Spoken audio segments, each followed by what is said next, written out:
नमस्कार। आज हम वापस से अपने एक नए वीडियो में आ चुके हैं। आज हम पढ़ेंगे छत्तीसगढ़ में सूबा शासन के बारे में। आखिर ये सूबा शासन क्या था, इनके बारे में हम पढ़ेंगे। इस सूबा शासन में सूबा शासन को ऑपरेट करने के लिए तमाम प्रकार के सूबेदारों का भी नियुक्ति किया जाता था मराठा शासकों के द्वारा, ठीक। और ऐसे कुल लगभग 8 से 9 सूबेदार हमारे छत्तीसगढ़ में आए थे। और इन सूबेदारों के शासनकाल में कौन कौन सी घटनाक्रम हुई है जो हमारे लिए इम्पोर्टेंट है एग्जाम के दृष्टिकोण से, उन सारी चीज़ों के बारे में हम पढ़ेंगे। नॉर्मल सी चीज़ है, बस आपको फैक्ट पता होना चाहिए, फिर यहाँ से आपको एक भी क्वेश्चन आप रॉन्ग करके नहीं आओगे, ठीक है। तो अब हम पढ़ते हैं सूबा शासन के बारे में। आखिर सूबा शासन आया कहाँ से, कौन इसके सूत्रधार है, कौन इसके जन्मदाता है इस सिस्टम के, इनके बारे में हम पढ़ेंगे। सबसे पहले हम जान लेते हैं कि सूबा शासन जो है हमारे छत्तीसगढ़ में कब से कब तक था, ये आपको पूछेगा। सूबा शासन का जो समय है वो 1788 से लेकर के 1818 तक, ठीक है। ये डेट मत भूलना आप। 1788 से लेकर के 1818 ईस्वी तक हमारे छत्तीसगढ़ में सूबा शासन चला। मैं जैसे आपको बताया ना कि क्वेश्चन कैसे पूछेगा कि हमारे छत्तीसगढ़ में प्रत्यक्ष मराठा शासन कब तक चला था, अप्रत्यक्ष मराठा शासन कब तक चला था, वैसे ये पूछेगा कि सूबा शासन किसके शासनकाल में लागू हुआ और कब से कब तक चला। ये कब से कब तक चला है, 1788 से लेकर के 1818 ईस्वी तक, ठीक। ये सूबा शासन आखिर होता क्या था, इसके बारे में हम पढ़ेंगे। इससे पहले हम जान लेते हैं कि इस सूबा शासन के सूत्रधार कौन थे, ठीक। ये सूबा शासन के सूत्रधार थे वेंकोजी भोसले, ये ध्यान में रखिए। इस सूबा शासन के सूत्रधार थे वेंकोजी भोसले।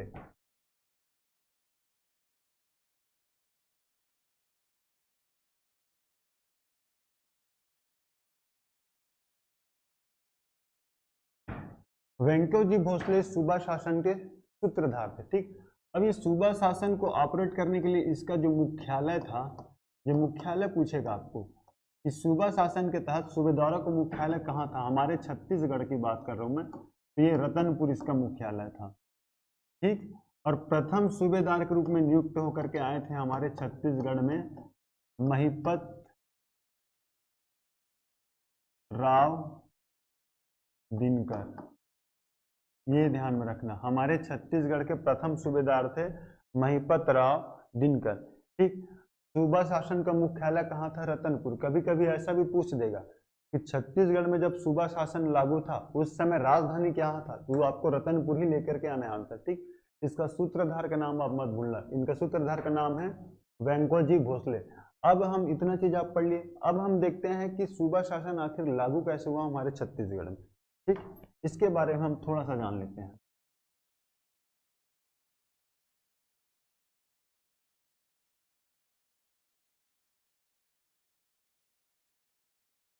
सपोज दैट ये हमारा छत्तीसगढ़, ठीक।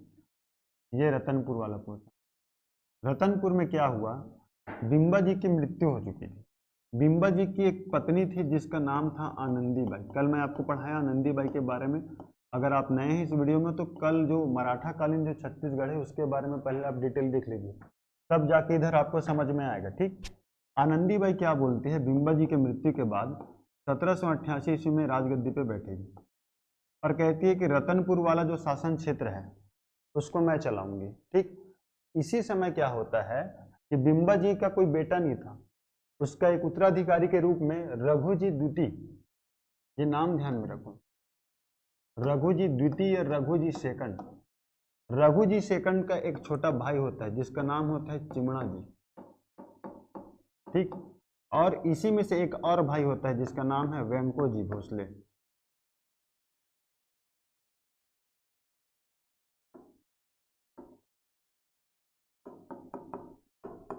वेंको जी, देखो रघु जी सेकंड, ये लोग तीन भाई थे, रघु जी सेकंड, चिमणा जी और वेंको जी। क्या होता है, जब बिम्बा जी का मृत्यु हो जाता है तो वो चिमणा जी को उत्तराधिकारी के रूप में गोद लिया होता है, ठीक।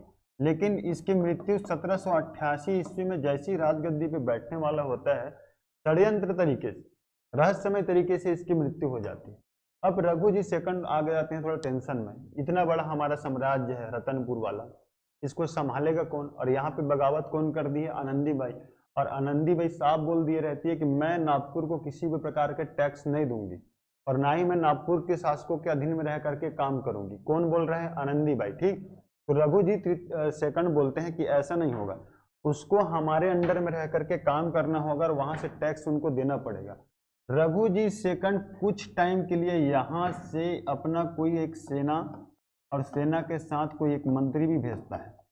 ठीक, बोलता है कि आप जाइए और आनंदीबाई को समझाइए ताकि वो हमारे नागपुर के अधीन में रह करके काम करें।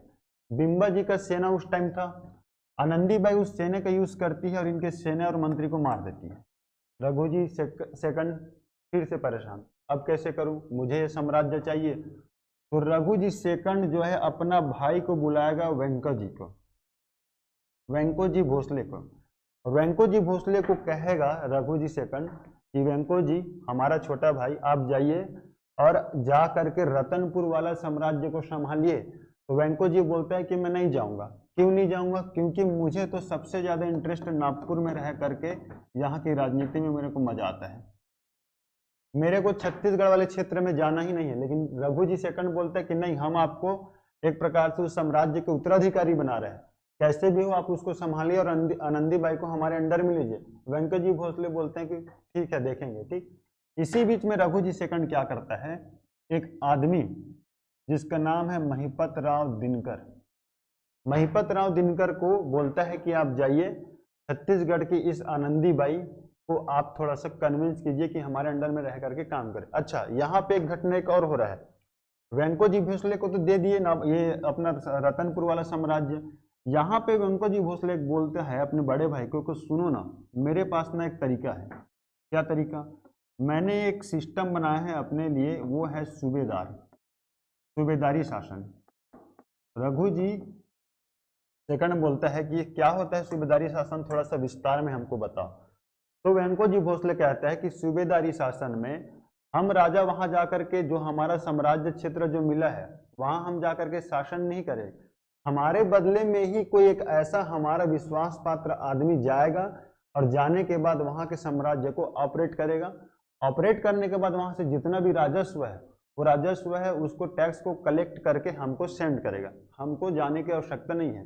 रघु जी सेकंड बोलते हैं ठीक है, तो ऐसा कोई आदमी आप भेजिए सूबेदार के रूप में नियुक्त करके जो आनंदीबाई से कन्विंस करे और आनंदीबाई हमारे अंडर में रह करके काम करे। ठीक, तो रघु जी सेकंड जो है महिपत राव दिनकर को सर्वप्रथम 1788 ईस्वी में, 1788 ईस्वी में भेज रही है कहाँ? हमारे छत्तीसगढ़। क्या बना करके भेज रहे हैं? सूबेदार।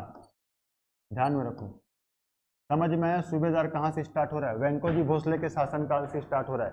क्वेश्चन पूछेगा आपको कि छत्तीसगढ़ में सूबेदारी जो सिस्टम है वो किसके शासनकाल में चालू हुआ था? वेंको जी भोसले के शासनकाल में, क्योंकि यही सारा सूत्रधार है, मास्टरमाइंड यही है सूबेदार का। ठीक, महिपत राव दिनकर को सूबेदार के रूप में नियुक्त करता है और भेज देते हैं रतनपुर। महिपत राव दिनकर अब रतनपुर आ गया और रतनपुर आने के बाद वो आनंदीबाई से कन्विंस करती है कि आप मान जाइए, नागपुर के शासकों के अधीनता को स्वीकार कीजिए और वहां आप टैक्स भेजिए। आनंदीबाई तब भी मना करती है, तब साम दाम दंड भेद है ना अपना कूटनीति अपनाता है महिपत राव दिनकर और आनंदीबाई को समझाता है कि आपको ऐसा रहना पड़ेगा। तब जा करके जिस दिन आनंदीबाई महिपत राव दिनकर का बात मान लेती है, ये डेट है 1788 ईस्वी, इसी दिन से हमारे छत्तीसगढ़ में सूबा शासन लागू हो जाता है। ठीक है, ध्यान में रखिए, हमारे छत्तीसगढ़ में सूबा शासन लागू हो जाता है और आनंदीबाई जो भी काम करेगी उसका हर एक पल पल का खबर उसको महिपत राव दिनकर को देना पड़ेगा, क्योंकि सूबेदार है वो।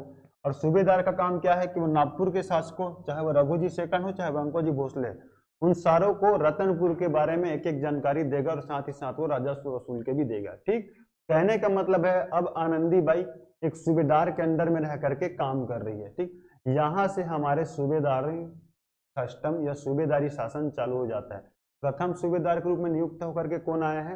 महिपत राव दिनकर। भेज कौन रहा है? रघु जी सेकंड। किसके कहने पे? वेंको जी भोसले के कहने पे, क्योंकि यही वो आदमी है जिसने सूबेदारी सिस्टम को चालू किया, ये इसका सूत्रधार है। ठीक है, अब समझ में आया।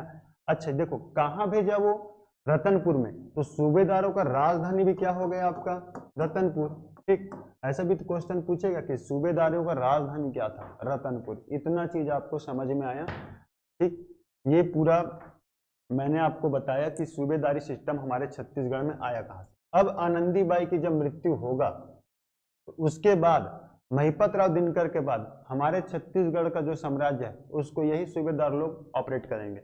वेंको जी भोसले आते जरूर हैं, लेकिन एक दो बार का यात्रा का ही इनका वर्णन है, रह करके यहाँ कभी शासन नहीं करते हैं। ठीक, अब हम पढ़ेंगे महिपत राव दिनकर, छत्तीसगढ़ के प्रथम सूबेदार के बारे में। फर्स्ट,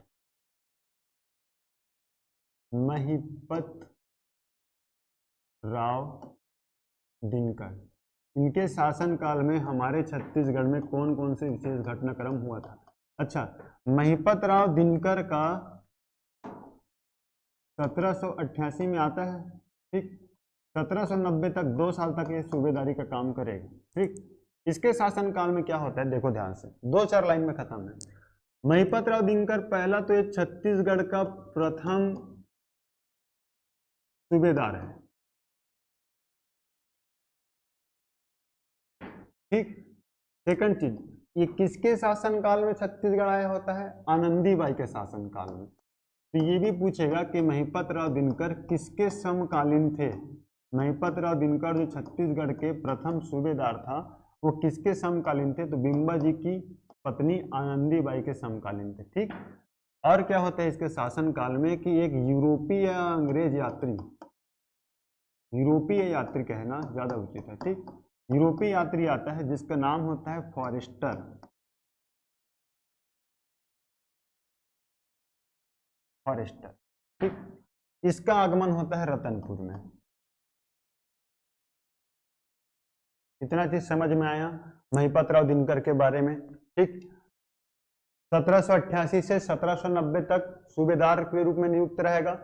छत्तीसगढ़ का प्रथम सूबेदार है ये, आनंदीबाई की समकालीन थी, और इसके शासनकाल में एक अंग्रेज यात्री फॉरेस्टर रतनपुर का यात्रा करता है। इतना चीज आपको महिपत राव दिनकर के बारे में पढ़ना है। ठीक, उसके बाद हम पढ़ेंगे सेकंड नंबर का सूबेदार विट्ठल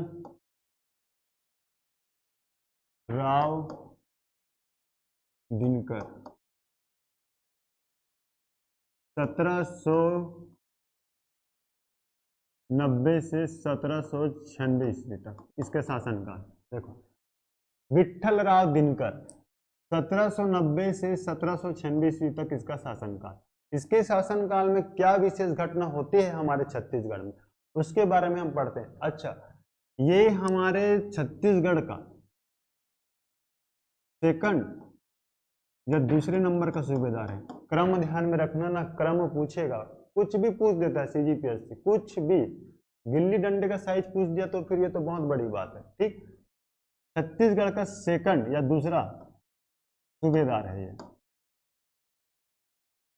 क्रम पूछ देगा ना, विट्ठल राव दिनकर कितने क्रम का सूबेदार था, आपको पता होना चाहिए, सेकंड क्रम या दूसरे क्रम का सूबेदार था।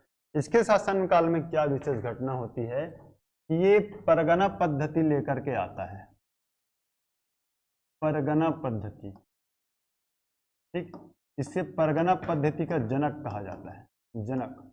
और इस परगना पद्धति के तहत छत्तीसगढ़ में जो छत्तीसगढ़ था उस छत्तीसगढ़ को ये डिवाइड कर देता है 27 परगना में। ठीक, इसके शासनकाल में छत्तीसगढ़ को ये डिवाइड कर देगा 27 परगना में। ठीक है जी, ध्यान में रखना, कौन सा वो सूबेदार था जिसने छत्तीसगढ़ को परगने में डिवाइड किया था या परगनों में बांटा था? विट्ठल राव दिनकर का नाम आपको नहीं भूलना है। दो विशेष सूबेदार, एक तो पहला महिपत राव दिनकर, दूसरा विट्ठल राव दिनकर, दोनों से अक्सर क्वेश्चन पूछता है। क्रम भी पूछेगा, काम भी पूछेगा, तो क्रम और काम दोनों पता होना चाहिए। ठीक, परगना पद्धति का जनक छत्तीसगढ़ में जो 36 जो गढ़ थे, शिवनाथ नदी के उत्तर में 18, दक्षिण में 18, जो छत्तीसगढ़ था उसको 27 परगनों में ये विभाजित करता है। कौन कर रहा है? विट्ठल राव दिनकर। ठीक, ये चीज हो गया आपके विट्ठल राव दिनकर के बारे में। इतना चीज आपको पढ़ना है। इसके शासनकाल में एक दो विशेष काम और होता है। देखो, 1790 से 1796 ईस्वी तक इसका सूबेदारी शासन है। ठीक, इसी समय क्या होता है, 1795 की एक घटना है। जब मैं आपको जनजाति विद्रोह पढ़ाया हूँगा तो आप उसमें जो बच्चे पढ़े होंगे वो इस डेट को लिखते ही समझ गया होगा कि मैं किसके बारे में बात करने वाला हूँ। ठीक, मिस्टर जे टी ब्लंट, नाम समझ में आया क्या? नाम से पता चल रहा है। Mister J T blunt Ratanpur Raipur दोनों का यात्रा करता है इसी के शासनकाल में, और इसी 1795 ईस्वी में भोपालपट्टनम का भी विद्रोह होता है।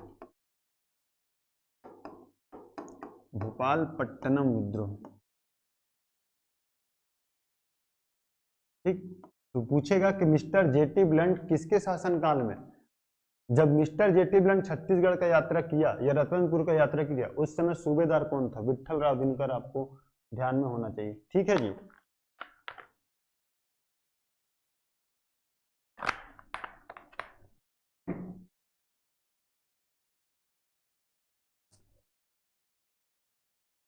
इतना चीज आपको विट्ठल राव दिनकर के बारे में पढ़ना है। ठीक, परगना पद्धति जो लागू किया, इस परगना पद्धति का जो परगनों का जो प्रमुख होता था उस प्रमुख का नाम आप ध्यान में रखो, कमाविसदार। कमाविसदार इस परगना जो, जैसे कि ये 27 परगना है तो 27 परगनों का जो प्रमुख होगा वो प्रमुख कहलाएगा कमाविसदार। ठीक, लगे हाथ ये भी आप पढ़ लो, बाकी मैं और आगे आपको डिटेल में पढ़ाता जाऊंगा। ये हो गया हमारा सेकंड सूबेदार। अब हम पढ़ेंगे एक व्यक्ति जिसका नाम है भवानी कालू।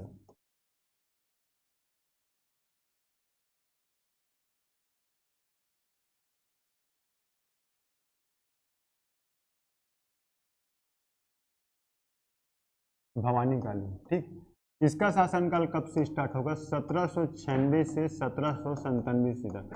भवानी कालू का कुछ काम कर ही नहीं पाता बेचारा, क्या करेगा? ठीक है, इसीलिए इसको हम इतिहास में ऐसा पढ़ रहे हैं, छत्तीसगढ़ का सबसे कम समय का सूबेदार है। इसका शासनकाल सबसे कम। ठीक, सबसे कम शासनकाल लिख देता हूँ, ज्यादा बेटर रहेगा। सबसे कम समय तक का शासनकाल था भवानी कालू का। इसके बाद जो नाम आएगा जी, 4th नंबर का जो सूबेदार होगा केशव गोविंद। ये थोड़ा सा इसमें थोड़ा सा एफर्ट लगाना है। ठीक है, केशव गोविंद 1797 से लेकर के 1808 तक। ठीक, 1797 से लेकर के 1808 तक ये हमारे छत्तीसगढ़ का सूबेदार होता है। ठीक है, इसके शासनकाल में क्या होगा? सबसे पहले आप देखिए, अभी तक जितना भी सूबेदार आया था, कोई 1 साल शासन किया तो कोई 2 साल, कोई ज्यादा से ज्यादा 4 या 5 साल। ठीक, ये सबसे लंबे समय तक सूबेदार था। 1797 से लेकर के 1808 तक सबसे लंबे अवधि तक सूबेदारी किया है। ठीक, छत्तीसगढ़ का सबसे लंबे समय तक सूबा शासन के तहत कौन सा सूबेदार सबसे लंबे समय तक शासन किया? तो केशव गोविंद का नाम ध्यान में रखना। इसका समय रखना कि 1797 से 1808 ईस्वी तक। डायरेक्ट क्वेश्चन पूछेगा आपको, सूबेदार केशव गोविंद का शासनकाल बताइए 1797 से 1808 ईस्वी तक, क्योंकि ये मात्र पूरे 8 से 9 सूबेदारों में सिर्फ एक मात्र सूबेदार होता है जो सबसे लंबे समय तक शासन करता है। ठीक, सबसे लंबी अवधि तक सूबेदार। उसके अलावा इसके शासनकाल में क्या हो रहा है जी? तो इसके शासनकाल में भी एक यूरोपीय यात्री आता है। इस यूरोपीय यात्री का नाम है कोलब्रुक। कोई भी यूरोपीय यात्री आ रहा है उसका नाम आपको नहीं भूलना है, वो नाम आपको पूछेगा ही पूछेगा। ठीक, इसके शासनकाल में क्या हो रहा है कि यूरोपीय यात्री आ रहा है, उसका नाम है कोलब्रुक, और इसी के शासनकाल में मतलब ये जो है सबसे लंबे समय तक सूबेदार था। ठीक, और एक घटना होता है, इसके शासनकाल में पिंडारियों का आक्रमण होता है, पिंडारी आक्रमण। लेकिन ये बंदा रहा होगा थोड़ा सा समझदार दिमाग वाला, तो ये पिंडारी से हमारे छत्तीसगढ़ का जो जनता है उसको संरक्षण देता है पिंडारियों से। ठीक, आक्रमण तो जरूर करते हैं पिंडारी, लेकिन पिंडारियों से बचा करके रखता है छत्तीसगढ़ के जनता को, या छत्तीसगढ़ का प्रजा, काल अनुसार प्रजा शब्द ज्यादा अच्छा है, ठीक। छत्तीसगढ़ के प्रजा को संरक्षित करके रखता है। ये चार चीज आपको पढ़ना है, तीन चीज आपको पढ़ना है केशव गोविंद के बारे में। 1797 से 1818 ईस्वी तक इसका शासनकाल, सबसे लंबी अवधि का सूबेदार है। यूरोपीय यात्री कोलब्रुक जिसके शासन में रतनपुर आया था, और पिंडारी आक्रमण से हमारे छत्तीसगढ़ के प्रजा का रक्षा करता है, ठीक। इसके बाद जो हम पढ़ेंगे उसका नाम है बीकोजी, बीकोजी पिंडरी।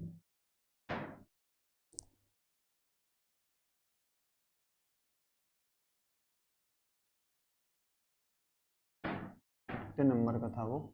4th नंबर का ना, 5th।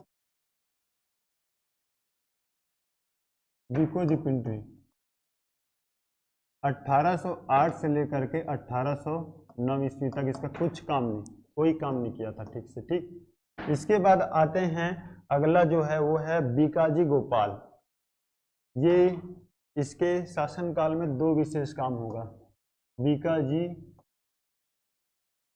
गोपाल, बीकोजी पिंडरी, बीकाजी गोपाल 1809 से लेकर के 1817, ठीक। इसके शासनकाल में क्या होगा, एक चीज बस आपको पढ़ना है इसके शासनकाल में।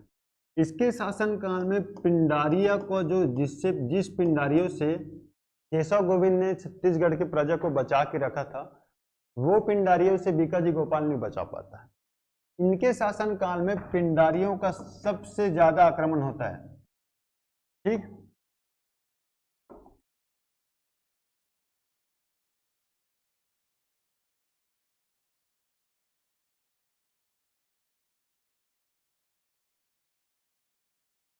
पिंडारियों का आक्रमण, ठीक। सबसे ज्यादा, ये क्वेश्चन एक बार पूछ चुका है कि सबसे ज्यादा किस सूबेदार के शासनकाल में पिंडारियों का आक्रमण हुआ था। ये बीकोजी गोपाल का नाम मत भूलना। 1809 से 1817 तक इसका शासनकाल था, ठीक। बीकाजी के समय छत्तीसगढ़ में सबसे ज्यादा पिंडारियों का आक्रमण हुआ था, रट लो ये, ठीक है। उसके बाद क्या हुआ था, सरगुजा रियासत में एक विशेष घटना हो रही थी। रियासत और राजगद्दी को लेकर के उस समय घमासान लड़ाई हो रहा था, गृह युद्ध, है ना। तो सरगुजा रियासत में रियासत को लेकर के ये हस्तक्षेप किया था, बीच में जाकर के, ठीक। लड़ाई मत करो, मेरी सुनो, आप बन जाओ या आप बन जाओ, ऐसा कुछ करके, ठीक। बीकाजी गोपाल। बीकाजी गोपाल के बाद एक और व्यक्ति आता है जिसका नाम है सखाराम हरि, और साथ ही साथ आएगा सीताराम टांटिया। सखाराम को पूछेगा, सीताराम को नहीं पूछेगा, लेकिन कह नहीं सकते, कुछ भी पूछ देता है। सीखाराम टांटिया 1817, ठीक। बस कुछ ही समय की बात है। सखाराम हरि को क्या करता है, रतनपुर का कोई आदमी होता है, इसके काम से एकदम ऑलरेडी सूबेदारों से परेशान रहते हैं छत्तीसगढ़ के प्रजा लोग। सूबेदार का मेन काम क्या था, जो भी व्यक्ति सबसे ज्यादा राजस्व वसूल के देगा उसी व्यक्ति को सूबेदार बना देते हैं, और जैसा भी हो, जितना ज्यादा हो, इनके ऊपर दबाव डाला जाता था सूबेदारों के ऊपर कि आप टैक्स लाइए, कहीं से भी टैक्स लाइए, जितना ज्यादा टैक्स दोगे हम आपको उतना ज्यादा आपका पेमेंट इंक्रीज करेंगे, आपको इनाम देंगे, ठीक। सखाराम हरि रतनपुर के किसी आदमी को किसी बात को लेकर के आश्वासन दिया होता है कि चलो मैं आपका ये अच्छा काम करूंगा, लेकिन अपने बात से मुखर जाता है सखाराम हरि। रतनपुर का आदमी का दिमाग खराब होता है, वो लेता है बंदूक और सखाराम हरि गोली मार देता है, ठीक। ये पूछेगा आपको कि किस सूबेदार को रतनपुर के एक व्यक्ति ने गोली मारा था। सखाराम हरि का नाम मत भूलना, कुछ भी हो जाए सखाराम हरि का नाम मत भूलना जी। एक एक सूबेदार में जो विशेष फैक्ट जो उनके अंदर इंक्लूड है, वहीं से क्वेश्चन पूछेगा आपसे जीपीएससी। सखाराम हरि को गोली मारा था रतनपुर के एक व्यक्ति ने, इसका शासन था 1817 में। अब गोली मार दिया तो कहां से शासन करेगा, ठीक। इसके बाद आता है Yadav Rao Diwakar.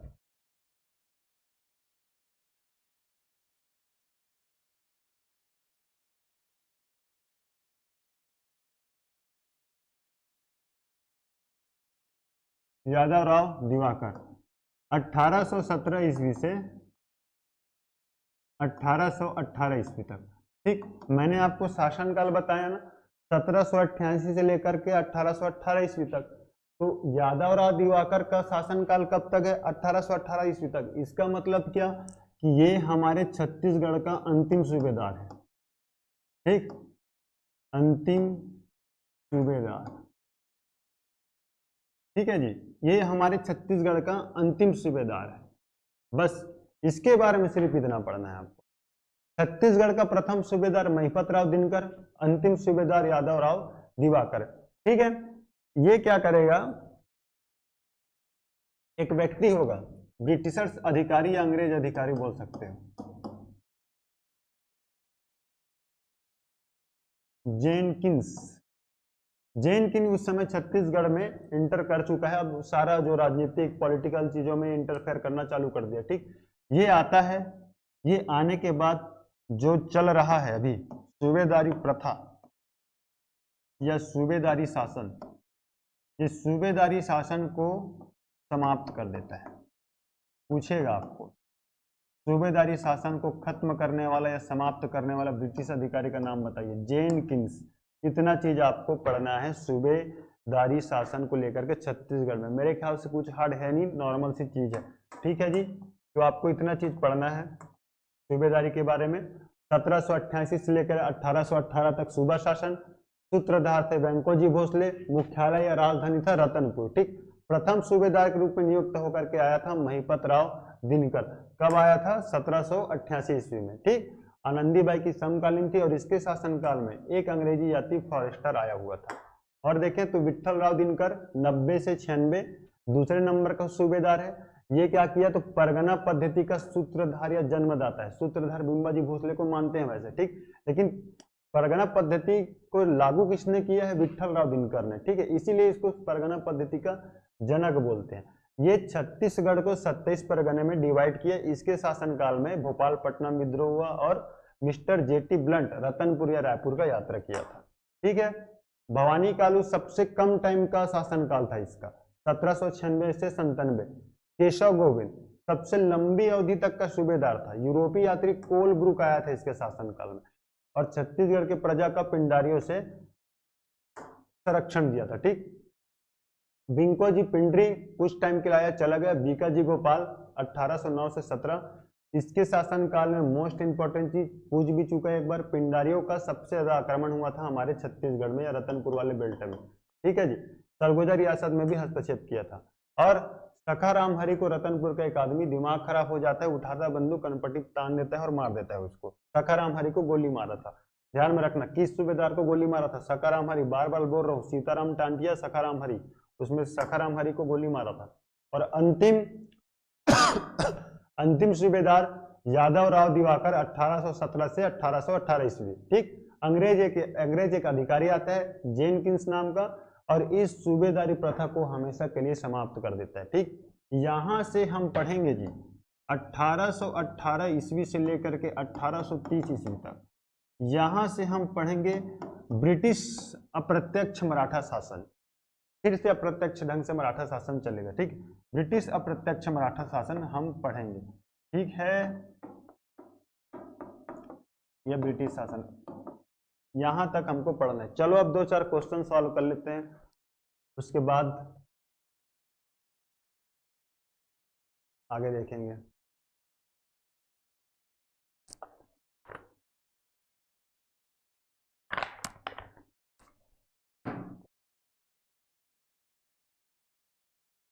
Question number first, Chhattisgarh में सूबेदार का मुख्यालय कहाँ था? कहाँ था? रतनपुर में। ठीक, भूलना नहीं है, मुख्यालय ना देकर के राजधानी भी लिख दिया तो आपको डरना नहीं है। ठीक है, राजधानी हो चाहे मुख्यालय, रतनपुर आपको लेना है आंसर। ठीक है, नेक्स्ट क्वेश्चन, सूबा प्रणाली के जनक या सूबा प्रणाली के जनक या सूबेदारी प्रणाली के जनक कौन थे? वेंकोजी भोसले। इसको इनका जनक या कहूँ सूत्रधार, जनक ना बोल के सूत्रधार भी दे देगा, अलग अलग टर्म्स भी तो यूज कर सकते हैं ना। तो सूबा प्रणाली के जनक या सूत्रधार कौन थे? वेंकोजी भोसले। ठीक है, छत्तीसगढ़ के प्रथम सूबेदार कौन थे, ये मुझे आप कमेंट करके बताओ। बहुत इजी, बहुत ही आसान सा क्वेश्चन है। परगना पद्धति के जन्मदाता कौन थे, विट्ठल राव दिनकर, ये परगना पद्धति के जन्मदाता थे। कहीं कहीं पे बिंबाजी भोसले को भी परगना पद्धति के सूत्रधार के रूप में बताया गया है, लेकिन आपको ध्यान में रखना क्योंकि ये बंदा छत्तीसगढ़ में परगना सिस्टम लागू करता है और परगनों में बांट देता है 27 परगनों में, इसलिए इनको इसका जनक कहते हैं। ठीक है जी। किस सूबेदार के शासनकाल में पिंडारियों का छत्तीसगढ़ पर हमले एवं लूट की घटनाएं सर्वाधिक हुई है, क्वेश्चन पूछ चुका है जी एक बार। ठीक है, व्यापम या पीएससी में एक बार पूछ चुका है इसको, ध्यान में रखना। वो थे हमारे बीका जी गोपाल के शासनकाल में सबसे ज्यादा पिंडारियों का आक्रमण हुआ था। छत्तीसगढ़ का अंतिम सूबेदार कौन थे, अंतिम सूबेदार थे यादव राव दिवाकर, 1817 से 1818, एक साल तक बस सूबेदारी था इनका। ठीक, फिर जेनकिंस नाम का एक अंग्रेज आया और इस सूबेदारी सिस्टम को हमेशा हमेशा के लिए समाप्त कर दिया। यूरोपीय यात्री कोलब्रुक किसके शासन में छत्तीसगढ़ का यात्रा किया था या रतनपुर का यात्रा किया था, ये मुझे आप कमेंट करके बताओ। ठीक है, ठीक है, तो आज के लिए बस इतना ही। आशा करता हूँ वीडियो आपको पसंद आया होगा, समझ आया होगा। कमेंट किया करो, लाइक किया करो, कमेंट किया करो और शेयर भी किया करो और सब्सक्राइब भी कर दिया करो। ठीक है, तो आज के लिए बस इतना ही। सूबा शासन आपको समझ में आया, नहीं आया बार बार वीडियो को देखो, समझ में आ जाएगा, लेकिन तैयारी आपको अपना बेस्ट देना है। ठीक है, टाइम वेस्ट आपको नहीं करना है। बार बार बोल रहा हूँ, डे टू डे काउंटडाउन शुरू हो चुका है। टेस्ट दिलाइए, आप टेस्ट दिलाइए, इससे पता चलता है कि हम कितने पानी में हैं, है ना। टेस्ट दिलाते रहिए। तब तक के लिए आप सभी को